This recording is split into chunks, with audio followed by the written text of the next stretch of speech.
Baik, ya. Nah, jadi sebagai pembuka, seperti biasa bahwa kita akan melakukan Ramadan ini ketika kita kemudian membuka surah Al-Baqarah ayat 183.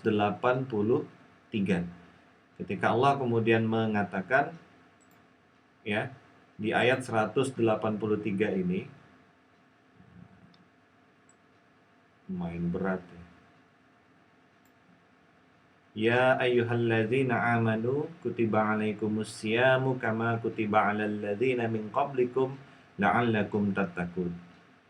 Pada kesempatan yang telah lalu kita sudah membahas bahwa seruan puasa itu diserukan untuk orang-orang yang beriman atau orang-orang yang memiliki keimanan di dalam hatinya.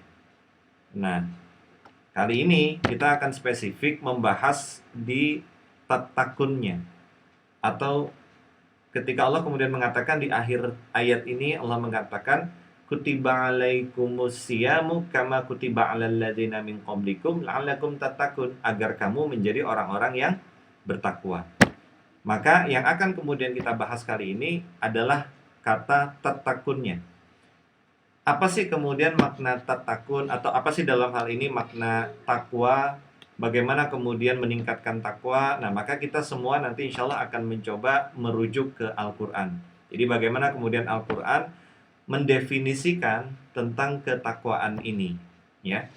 Nah, kalau kita melihat dari bahasa tatakun ini, maka sebenarnya kalau kita mengkaji secara Arabnya ya, secara kata tatakunnya, maka kita bisa menyimpulkan bahwa yang pertama, tatakun ini dia adalah kata kerja, ya.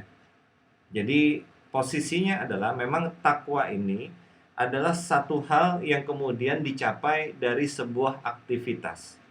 Artinya tidak serta-merta ketakwaan itu kemudian didapatkan seseorang, tapi dia harus kemudian melakukan sebuah yang namanya pekerjaan.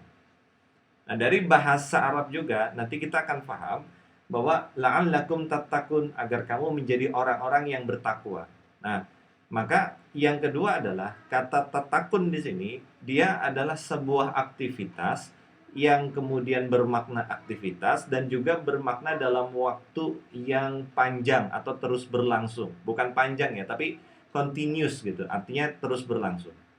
Kemudian yang ketiga, kata tatakun di sini ketika dia pakai una, bukan kemudian dengan kata misalnya at-tattakin atau sejenisnya, tapi ada kata una, maka at-tattakun ini seruannya adalah agar kamu bertakwa. Ini seruannya tidak hanya spesifik kepada orang tertentu.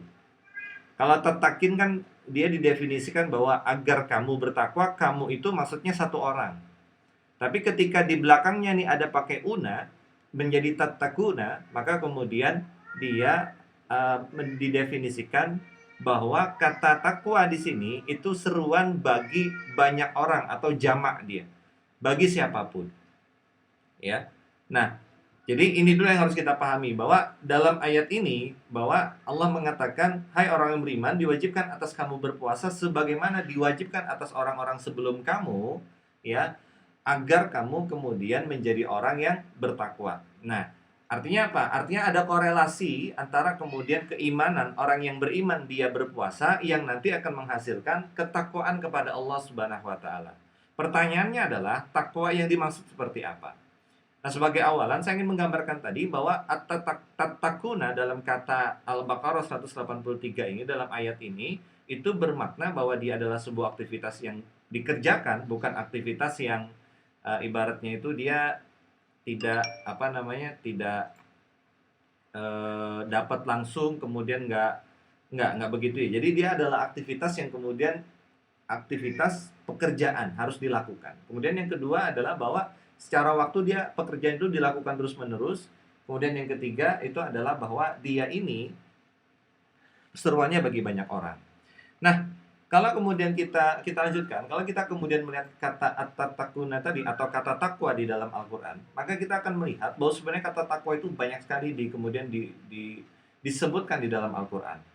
Dan kalau kita melihat disebutkan di dalam Al-Qur'an, contoh saja, sebenarnya biasanya nih kalau misalnya kita sholat Jumat, kan wasiat wasiatnya khotib Jumat itu kan pasti berwasiat takwa. Dan memang kan itu sudah menjadi rukun khutbah, ya. Artinya kalau rukun itu seorang khotib itu harus kemudian memberikan atau menyampaikan wasiat takwa. Kalau tidak, kemudian khutbahnya itu tidak sah. Nah, yang menjadi pertanyaan kan adalah bahwa apa kemudian yang membuat setiap sholat Jumat itu selalu kemudian takwa itu selalu diwasiatkan, atau kemudian Rasul, memang contoh dari Rasulullah ya, bahwa Rasulullah itu mencontohkan di setiap khutbah Jumat itu selalu kemudian berwasiat terkait takwa. Nah, misalnya kan biasanya wasiat terkait takwa di sholat Jumat itu misalnya kalau kita lihat surah Ali Imran ayat 102, ya. Jadi ketika Rasulullah SAW itu kemudian mengatakan ini, ya. Jadi ketika bunyinya apa? Ketika kan biasanya kalau awal mulai khotib, ya, khotib naik ke atas mimbar, salawat serta salam, maka pasti ada berwasiat takwa ini. Biasanya ayatnya dipakai ini. Ya ayyuhalladzina amanu taqullaha haqqa tuqatih wa la tamutunna illa wa antum muslimun. Kan begitu, ya. Jadi ini adalah ayat yang kemudian menyeru kepada takwa, ya. Artinya apa? Setiap Jumatan, seminggu sekali minimal, Rasulullah itu mencontohkan bahwa kita ini harus kemudian meningkatkan takwa. Kan begitu? Ya, harus kemudian meningkatkan yang namanya takwa. Nah, pertanyaannya kan begini. Mengapa kemudian Rasulullah sampai setiap minggu itu meminta meningkatkan takwa? Kan begitu. Apa sih arti dari ayat ini? Nah, kita coba lihat artinya. Kalau artinya, ya ayyuhalladzina amanu, hai orang-orang yang beriman, ittaqullah, amanu taqullah. Jadi bertakwalah kamu kepada Allah. Tapi tidak cukup sampai situ. Allah kemudian mengatakan haqqa tuqatih, dengan takwa yang sebenar-benarnya, dengan sebenar-benar takwa kepada Allah Subhanahu wa taala. Wala tamutunna illa wa antum muslimun. Dan janganlah sekali-kali kamu mati melainkan dalam keadaan kamu sebagai seorang muslim atau sebagai seorang yang beragama Islam. Nah, apa maksud dari ayat ini? Jadi kalau kita berbicara tentang maksud dari ayat ini, ya. Jadi kalau kita lihat tafsir misalnya. Jadi kenapa kemudian Allah mengatakan bertakwalah kamu kepada Allah, dan kemudian Allah lanjutkan haqqu tuqatih, dengan takwa yang sebenar-benarnya. Kenapa? Karena ternyata ada orang yang bertakwa itu tidak bertakwa dengan sebenar-benarnya. Ada orang yang kemudian bertakwa di pagi harinya, kemudian nanti sorenya dia kemudian bermaksiat. Sore hari dia bertakwa, paginya kemudian dia bermaksiat. Artinya apa? Allah kemudian memerintahkan kepada kita bahwa takwa yang diminta oleh Allah itu adalah bertakwa dengan sebenar-benarnya takwa. Kalau namanya orang serius, maka dia pasti akan terus menjaga ketakwaannya itu. Kalau yang namanya orang serius, maka dia pasti akan terus berproses agar kemudian tidak melukai ketakwaannya itu. Ya. Nah, jadi inilah yang kemudian dimaksud dengan takwa. Artinya ini salah satu ayat, ya. Nah, maka kan kita harus membahas sebenarnya aktivitas takwa itu apa, ya. Baik orangnya maupun aktivitasnya itu sebenarnya seperti apa, dan bagaimana kemudian cara untuk meningkatkan ketakwaan kepada Allah Subhanahu wa taala. Nah, kalau kita berbicara ketakwaan kepada Allah Subhanahu wa taala di dalam Al-Qur'an, seluruh derivasi takwa atau yang berkaitan dengan ketakwaan kepada Allah Subhanahu wa taala ini itu kurang lebih disebut sekitar 115 kali di dalam Al-Qur'an. Dan para ulama itu ketika kemudian mengkaji tentang kata takwa ini dari awal, ya, dari Al-Fatihah, dari awal Al-Qur'an sampai kemudian penutup di surah An-Nas, maka para ulama kemudian berkesimpulan bahwa takwa itu dia memiliki dua dimensi, atau kemudian untuk aktivitas takwa itu ada dua dimensi. Dimensi pertama itu adalah dimensi ritual atau dimensi yang berkenaan dengan ibadah. Yang kedua adalah dimensi sosial. Nah, maksudnya gimana? Kita coba bahas. Kita lihat bagaimana Al-Quran mendefinisikan pertama kali tentang kemudian takwa ini. Sekarang saya tanya coba. Takwa disebutkan pertama kali dalam surah apa? Ada yang tahu? takwa itu disebutkan pertama kali dalam surah apa? Kalau di dalam Al-Quran.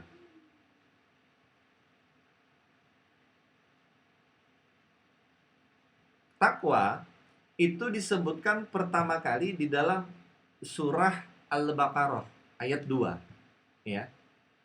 Mari kita lihat. Jadi di awal apa namanya? Di awal Al-Qur'an, ya.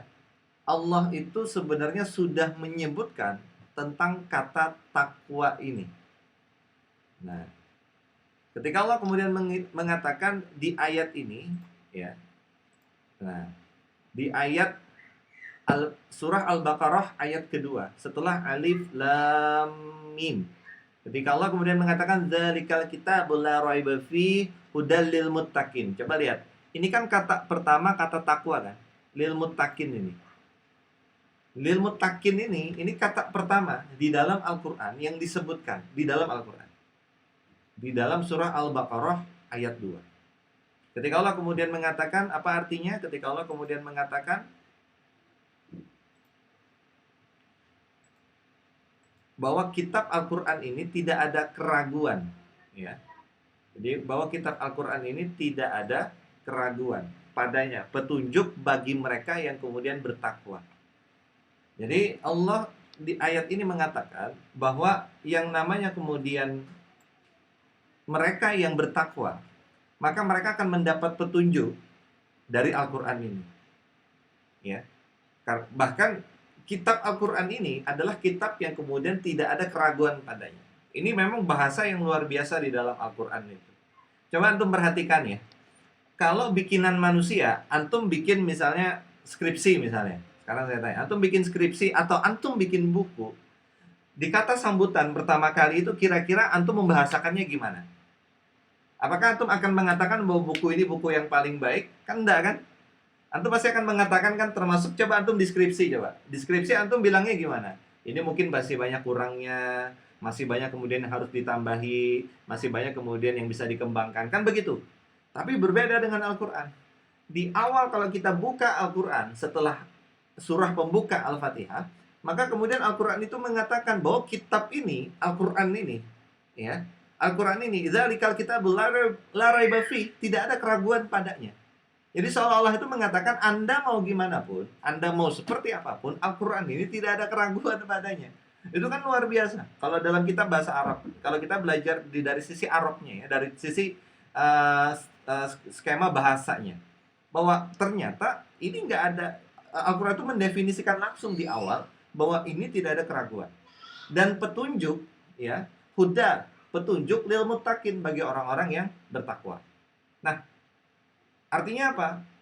Disebut sebagai orang yang bertakwa adalah ketika dia tidak meragukan Al-Qur'an.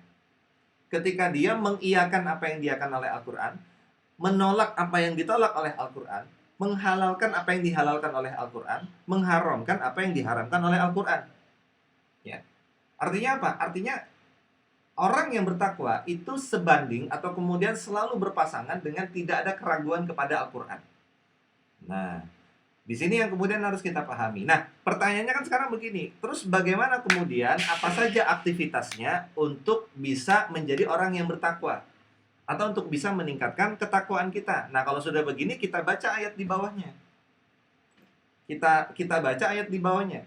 Kita lanjutin. Apa ayat di bawahnya? Ketika Allah kemudian mengatakan, ya, setelah Allah mengatakan Al-Qur'an ini tidak ada keraguan, petunjuk bagi orang yang bertakwa. Maka Allah kemudian mengatakan,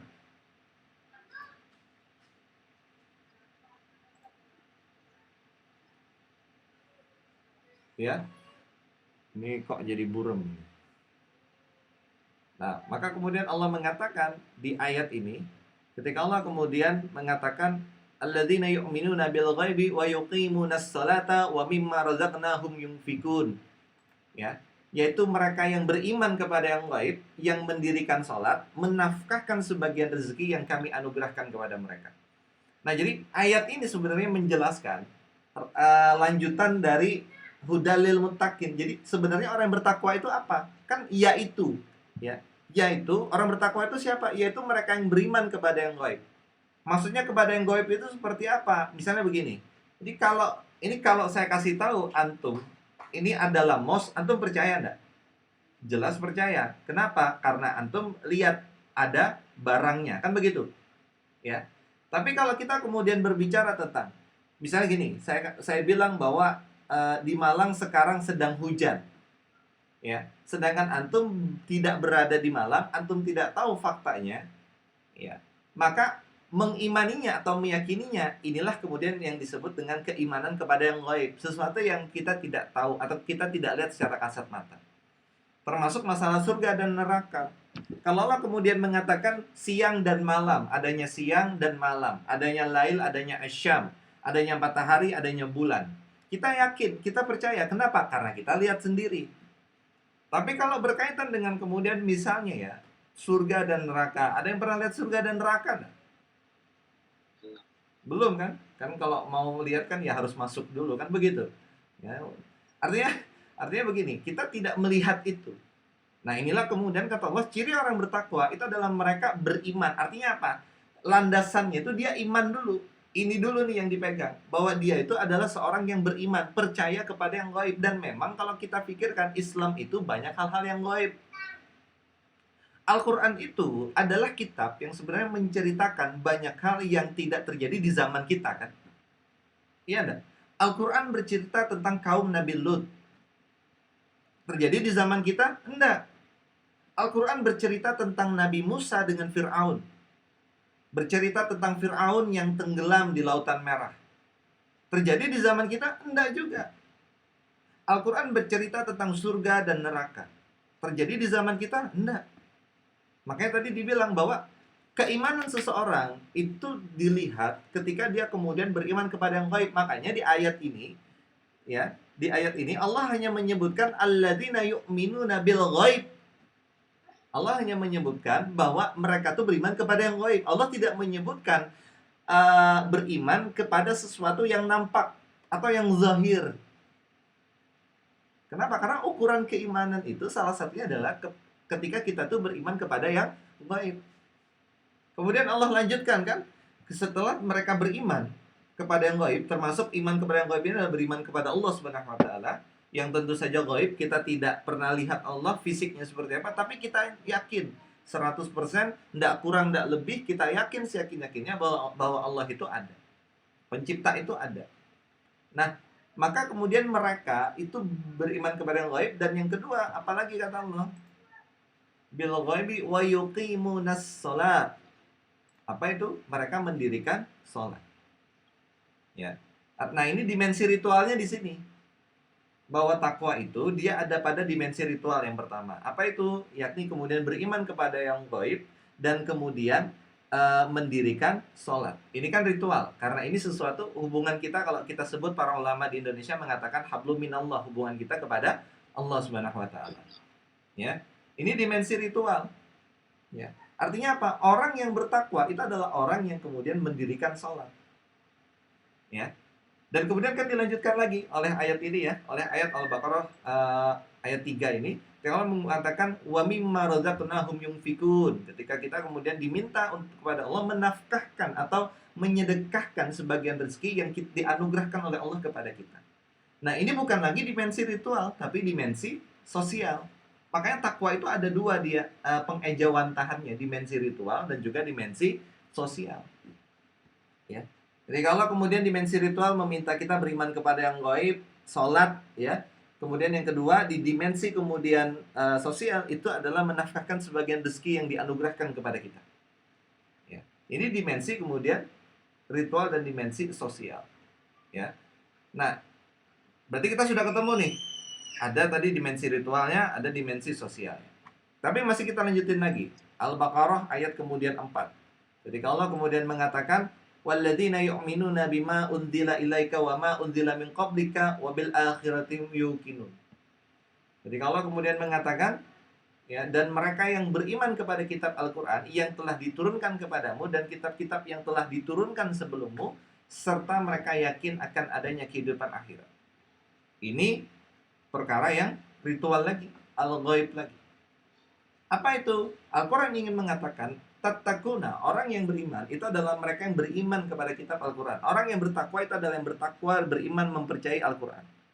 Mereka percaya dengan apa yang disampaikan oleh Al-Quran, meyakini 100%, melaksanakan apa yang diminta oleh Al-Quran, dan menjauhi dan tidak melakukan apa yang kemudian diminta oleh Al-Quran tidak melakukan. Ya. Nah ini kemudian definisi takwa begitu. Artinya orang takwa itu aktivitasnya ini tadi, beriman kepada yang gaib, mendirikan sholat, berinfak, bersedekah, kemudian percaya kepada Al-Quran. Nah, kemudian kita lanjutin lagi Al-Baqarah, dan juga ini tadi, kelewatan. Al-Baqarah ayat 4 ini bawahnya masih ada, serta mereka yakin akan adanya kehidupan akhirat atau akan adanya hisab, atau akan adanya kemudian yang namanya akhirat, surga neraka, kehidupan setelah kehidupan. Ya. Artinya apa? Ini orang yang bertakwa itu definisinya ini dulu. Jadi kita pegang dulu ini definisi orang yang bertakwa, bahwa orang yang bertakwa itu ada dua dimensi. Jadi dari semua pembahasan di Al-Quran itu, takwa itu pasti nggak keluar dari dua dimensi ini. Dimensi kemudian dimensi kemudian ritual, dimensi kemudian sosial. Pasti ini. Artinya kalau nggak berkaitan dengan hablum minallah, maka hablum minan nas gitu. Ya. Nah, di sini kita tadi sudah dapat bahwa untuk bertakwa, maka dia itu harus meningkatkan keimanannya kepada Allah Subhanahu wa taala, kemudian mendirikan sholat, berinfak, dan kemudian meyakini apa yang diyakini oleh Al-Qur'an. Termasuk meyakin akan adanya kehidupan setelah akhirat. Ya. Nah, sekarang kita berbicara tentang Ramadannya. Begitu. Jadi bagaimana kemudian berbicara tentang Ramadannya? Jadi maksudnya gini. Kalau kita perhatikan, aktivitas-aktivitas yang didefinisikan oleh Al-Quran sebagai aktivitasnya orang yang bertakwa. Coba antum perhatikan, di bulan Ramadan, aktivitas ini kan semakin banyak dan semakin mekar gitu bahasanya. Ya enggak? Coba, kalau misalnya di luar Ramadan, mungkin kan orang-orang itu hanya mencukupkan mendirikan sholat. Wa aqimus sholat, tadi itu hanya cukup pada sholat fardu saja kan? Ya. Wa aqimus sholat, cukup hanya kemudian pada fardu saja. Ya. Tapi kemudian kalau bulan Ramadan kan tidak hanya kemudian orang-orang itu kemudian hanya melakukan ibadah salat saja, tapi juga kemudian melakukan ibadah yang namanya misal salat, maksudnya tidak hanya salat wajib ya, tapi juga salat sunnah. Ya, kalau kita runtut kan, kalau kita detailkan misalnya dari malam qiyamul lail, tahajud, kemudian witir misalnya qobliyah subuh gitu kan. Kemudian syuruk kalau misalnya di masjid, kemudian ad-duha, kemudian qobliyah zuhur, ba'diyah zuhur, kemudian qobliyah asar, kemudian maghrib ba'diyahnya, kemudian qobliyah ba'diyah isya dan isyanya, kemudian tarawih. Nah, ini kan kemudian kita bisa lihat bahwa kemudian inilah yang kemudian mekar. Nah, tapi memang sahabat sekalian, dalam ayat alladzina yu'minuna bil ghaibi wa yuqimunas shalat. Nah, as-salatanya ini kan pakai tak marbutah. Tak marbutah ini kalau kita kaji itu dia tidak ada batasan sebenarnya. Salat yang dimaksud ini apakah hanya salat fardu? Sebenarnya enggak. Tapi yang dimaksud oleh Allah untuk meningkatkan ketakwaan ini adalah salat apapun yang kemudian bisa kamu lakukan. Ya. Nah, makanya di bulan Ramadan ini adalah bulan sebenarnya kita itu kemudian bisa meningkatkan kuantitas dan kualitas untuk menjadi orang yang bertakwa. Ya. Artinya apa? Di luar Ramadan mungkin tadi hanya fardu, tapi kalau sudah masuk Ramadan, tarawih, kemudian masuk lagi tahajud, witir, qiyamul lailnya, ad-duhanya, dan seterusnya. Ya. Di Ramadan, salat-salat sunnah mulai dilakukan. Bahkan di beberapa masjid itu salat tahajud kan berjamaah. Ya. Makanya kemudian dikatakan bahwa bulan Ramadan itu adalah bulan berseminya atau tempat berseminya, bulan berseminya orang-orang bertakwa. Ya. Nah, kebetulan juga sahabat sekalian, di masa Ramadan kita sekarang, kebetulan kita tuh lagi diminta untuk stay at home gitu, di rumah aja. Kemudian juga PSBB ya. Malang juga hampir melakukan PSBB, cuman belum. Sebentar lagi mungkin. Sudah lagi didiskusikan. Nah, maka uniknya ketika bulan Ramadan ini, ketika kemudian kita diminta stay at home, kita diminta kemudian di rumah aja. Ya, luar biasanya adalah kaum muslimin itu memikirkan tentang tarawihnya. Iya kan? Duh, itu tarawihnya nanti gimana? Ada rasa sedih ketika kemudian tarawih itu tidak bisa dilakukan di bulan ini. Padahal tarawih itu wajib apa sunnah coba? Sunnah kan? Tapi saking luar biasanya bulan Ramadan itu membuat kita kemudian menjadi orang yang Masya Allah, ini bulan bahkan sunnah itu kan karena sunnah itu dihukumi atau diberikan pahala sebagaimana wajib kan begitu. Ya. Nah, ini luar biasa bulan Ramadan ini. Ya. Nah, makanya kemudian sebenarnya momen PSBB dan momen di rumah aja ini adalah momen bagi kita untuk kemudian mengimplementasikan apa yang kemudian dikatakan oleh Allah sebagai definisi orang yang bertakwa di ayat ini tadi, ya, untuk lebih baik lagi, untuk meningkatkan kualitas dan kuantitasnya lagi. Ini yang harus kemudian kita manfaatkan, ya. Kalau mungkin biasanya dulu kita di pas Ramadan sebelumnya mungkin kita masih disibukkan dengan kuliah, ya. Mungkin ya, kalau seingat saya mungkin pas Ramadan itu masih ada kuliah, masih ada UAS, ya, di kampus kita. Maka ini momen ketika kita masih diminta Allah di apa ya, di dalam tanda kutip dikurung oleh Allah di rumah. Maka ini momen bagi kita untuk semakin banyak memperbanyak bacaan Al-Quran, memperbanyak sholat kita, memperbanyak sedekah kita, memperbanyak kemudian kajian-kajian kita. Ya, nah makanya kemudian ketika masuk bulan Ramadan, Allah itu melatih kita untuk meningkatkan kualitas dan kuantitas aktivitas menuju takwa ini, aktivitas-aktivitas yang tadi sudah kita bahas. Ya, nah kemudian teman-teman sekalian, kalau kita kemudian ingin mencek, ya, mencek apakah seseorang itu bisa menyambut ya ayyuhalladzina amanu, nah, bisa menyambut seruan orang yang beriman yang dikatakan oleh Allah dalam Al-Baqarah ayat 183 ini, maka kemudian kita harus lihat malam pertamanya ketika kemudian Ramadan itu baru masuk. Kemarin kan berarti Kamis malam. Lihat apakah kemudian dia qiyam lail, ya. Karena kita kemudian kan kita dapat bahwa Rasulnya mengatakan bahwa hidupkanlah malam-malam wahdi Sya'ban. Jadi hidupkanlah malam-malam bulan Ramadan. Maka memang di bulan Ramadan tuh ada keistimewaan di malam-malamnya.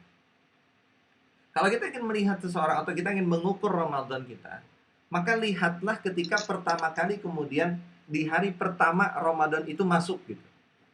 Ya, malamnya kita mendirikan qiyamul lail atau tidak? Kita bersujud kepada Allah atau tidak? Karena yang membuat seorang muslim itu mulia itu adalah sujudnya kepada Allah Subhanahu wa taala. Karena sujud inilah kita kan dimuliakan. Sujud ini yang membedakan kita dengan syaitan. Ketika syaitan diminta untuk sujud, dia kan tidak mau sujud. Tapi kita, Adam, itu sujud. Maka Allah memuliakan kemudian memuliakan Adam, meminta kemudian memerintahkan malaikat untuk kemudian menghormati dan memuliakan Adam manusia. Kenapa? Yang membedakan manusia itu sujudnya. Ya. Nah, makanya pertama kali salat pertama kali ketika tarawih pertama kali dan juga al-qiyamul lail tahajud pertama kali hari Jumat minggu lalu, ya. Ya, hari Jumat, hari Kamis malam dan Jumat pagi minggu lalu, itulah ukuran keimanan kita. Nah, makanya kemudian orang yang kemudian merasa terpanggil keimanannya, maka dia akan mengejar semenjak awal bulan Ramadan. Ya. Nah, makanya kemudian itulah ketika masuk Ramadan ini, salatnya kita perbanyak. Bahkan kalau bisa tuh dirinci teman-teman sekalian. Antum itu targetnya mau melaksanakan apa aja? Tahajud itu berapa rakaat? Minimal 2, 4 misalnya. Kemudian ditutup dengan witir 3 rakaat. Kemudian salat subuh sunnahnya lakukan. Apa itu sunnah kemudian? Sunnah qobliyahnya yang lebih baik daripada dunia dan seisinya. Itu kan luar biasa. Kemudian lakukan juga apa namanya? Salat subuhnya, kemudian kalau di masjid, ya kalau antum masih bisa ke masjid, maka antum bisa berdiam di sana, ya mengkaji Quran, tadarus segala macam, mengkaji Islam sampai kemudian syuruk salat 2 rakaat. Kemudian lanjut lagi agak-agak siangan pagi sudah agak tinggi menjelang siang, maka salat duha. Salat duha bisa 2, 4, 6, 8 sampai maksimal 12. Kemudian masuk zuhur, qobliyah zuhur. Salat zuhur ba'diyahnya. Ya, kemudian mengkaji Al-Quran, kemudian masuk asar, kemudian ba'diyah asar, ada yang mengatakan 2, ada yang qabliyah asar, ada yang mengatakan 2, ada yang mengatakan 4. kemudian sholat asar, nggak ada ba'diyahnya. Kemudian masuk maghrib, ya. Antum bisa mengisi dengan kajian Islam di sore itu, kemudian masuk maghrib, sebelum maghrib, ada yang mengatakan bisa bisa antum sunnah 2 rakaat, ya, qobliyah, tapi jangan jadikan kebiasaan. Kenapa? Karena kata Rasulullah jangan jadikan kebiasaan, karena kemudian waktunya mepet antara maghrib dan isya. Sholat isya, habis sholat maghrib, habis itu ba'diyah maghrib, menunggu isya antum bisa mengkaji Quran, kemudian qobliyah isya, isyanya ba'diyah, kemudian tarawih, mengkaji Quran, lanjut lagi. Nah, ini harus antum detailkan. Karena ini momen bagi kita untuk kemudian meningkatkan ketakwaan kita kepada Allah Subhanahu wa taala. Ya. Nah, karena apalagi di saat aktivitas kita ini di rumah saja. Sudahlah kita tuh diminta fokus oleh Allah Subhanahu wa taala untuk beribadah. Kalau ibadah kita nggak meningkat juga, terus harus diapain lagi? Kan begitu. Ya. Karena ini sudah meningkat, ya. Harusnya sudah bisa meningkat. Nah, kemudian teman-teman sekalian ingin saya sampaikan lagi di bagian akhir ini bahwa tatakuna yang kemudian dikatakan oleh Allah tadi, bahwa tadi kan saya bilang bahwa bahasa Arab tatakuna tadi itu mendefinisikan bahwa takwa yang dimaksud ini adalah dia tidak kemudian terbatas hanya satu waktu, tapi dia berlanjut. Berlanjutnya maksudnya seperti apa? Artinya definisi orang bertakwa itu adalah dilihat nanti ketika dia meninggalnya, atau dilihat ketika akhirnya. Maksudnya begini, nilai ketakwaan seseorang itu bukan dilihat dari kemudian bulan Ramadannya sebenarnya. Bulan Ramadan, tapi bulan Ramadan ini adalah penggemblengan bagi kita agar kita ini menjadi orang yang bertakwa, sehingga ketika keluar dari Ramadan kita tuh tetap menjadi orang yang bertakwa. Nah, maka kutiba alaikumus syiyam kama kutiba alal ladzina min qablikum la'allakum tattaqun tadi adalah bahwa Allah itu ingin menyampaikan bahwa proses kita untuk menjadi takwa itu harus dilakukan terus-menerus sampai kita kemudian meninggal. Ya. Bulan Ramadan ini hanya momen gitu, ya. Artinya apa? Takwa itu selalu berlanjut, nggak mengenal waktu, bahkan setelah Ramadan.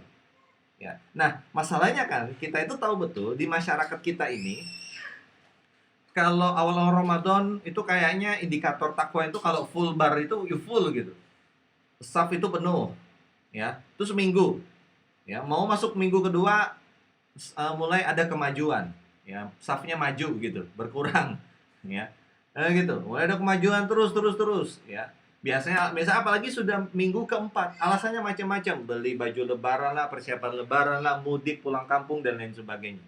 Ya, nah sekarang kita sudah nggak bisa mudik, nggak bisa pulang kampung, gitu, ya. Entah bedanya apa, pokoknya itulah, ya. Nah, tapi maksudnya begini, kita tuh sudah nggak bisa gitu, mudik pulang kampung udah nggak bisa.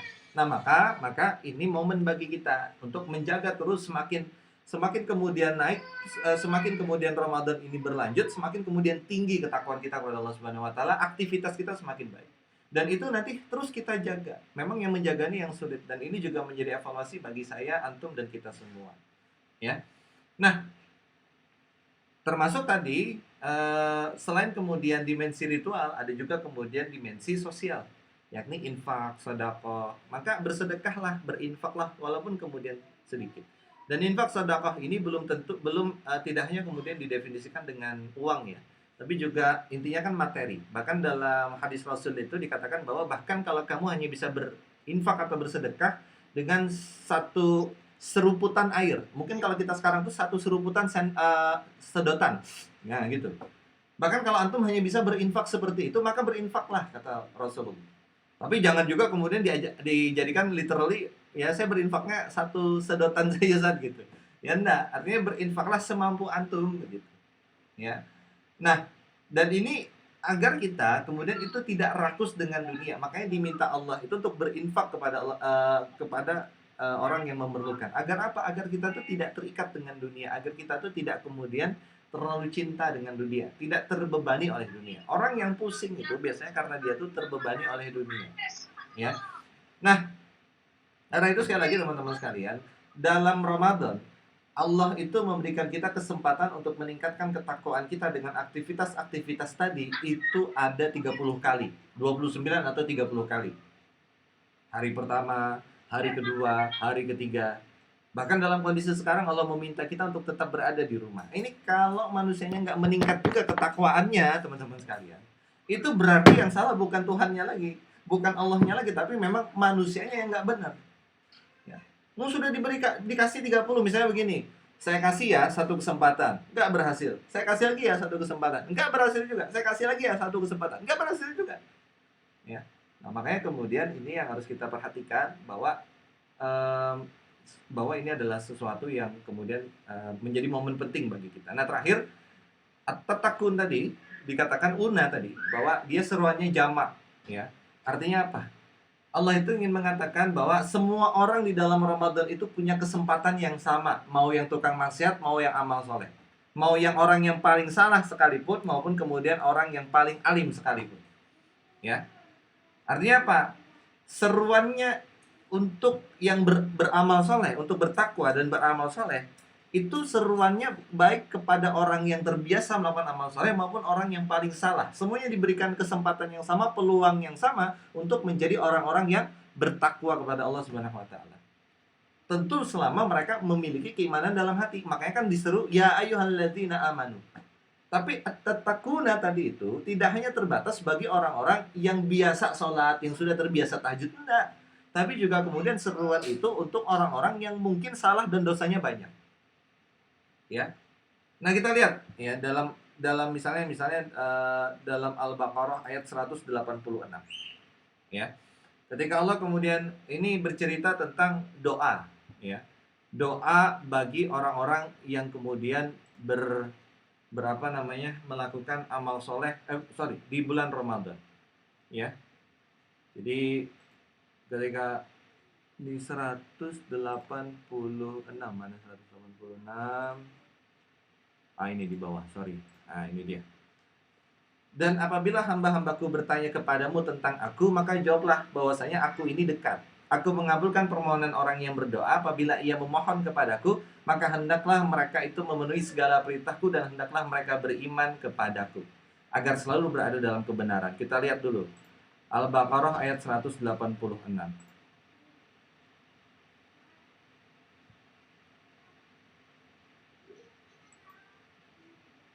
Nah, ini berat aplikasinya.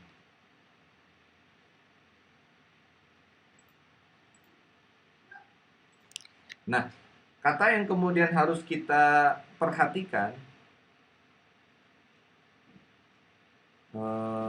adalah kata bahwa Allah itu kemudian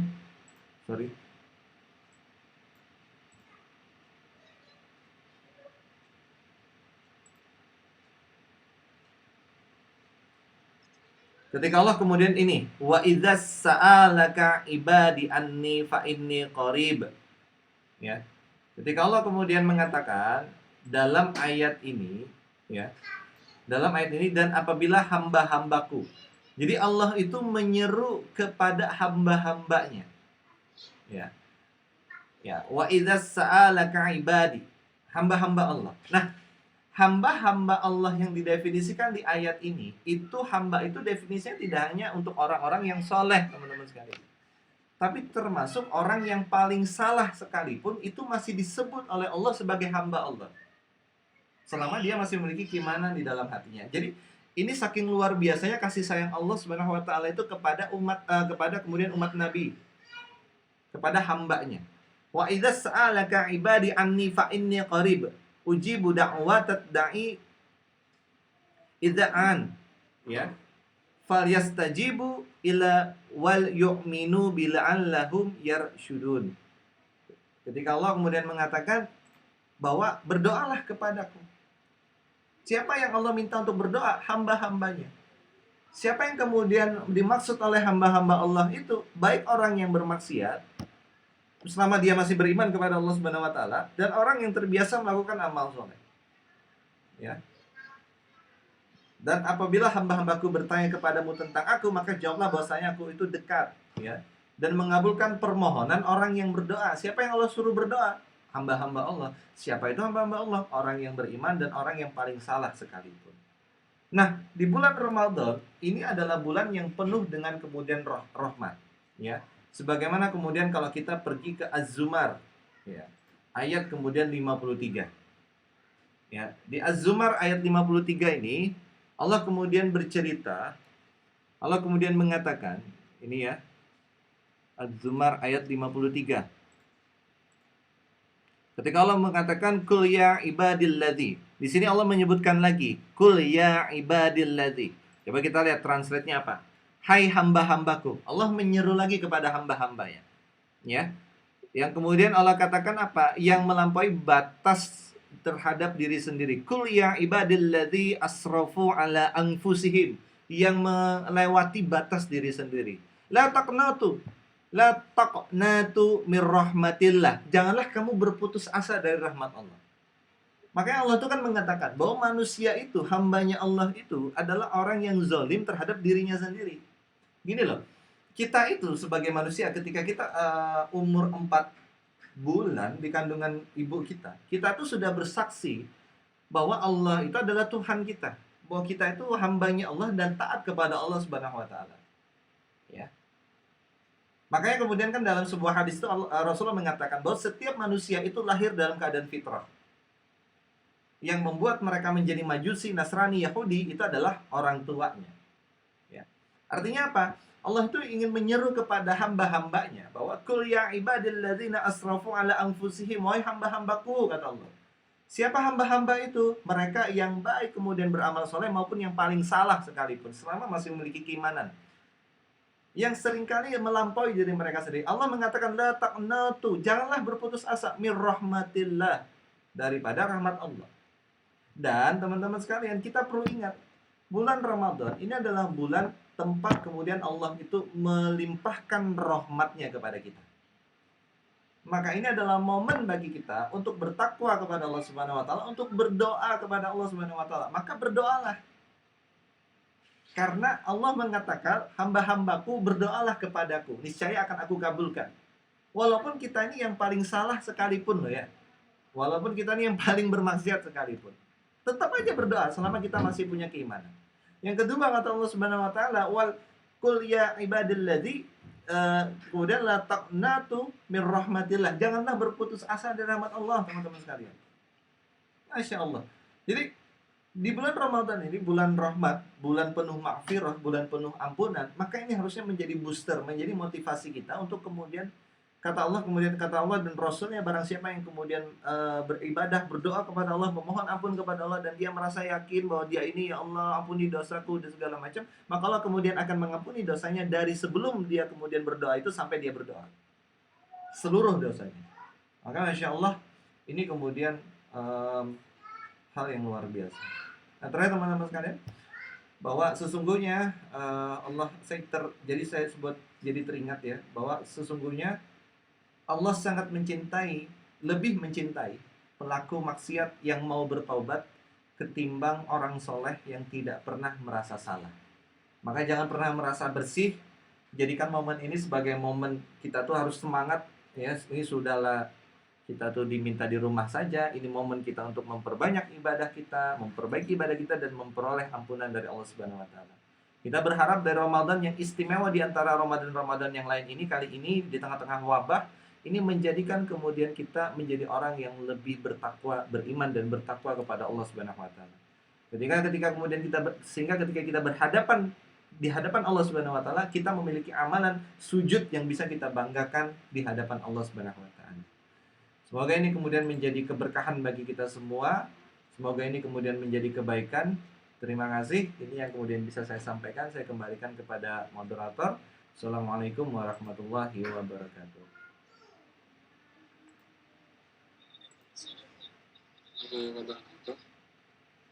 Terima kasih atas paparan dari Ustaz. Mungkin dari teman-teman sendiri ada pertanyaan yang ingin disampaikan? Belum.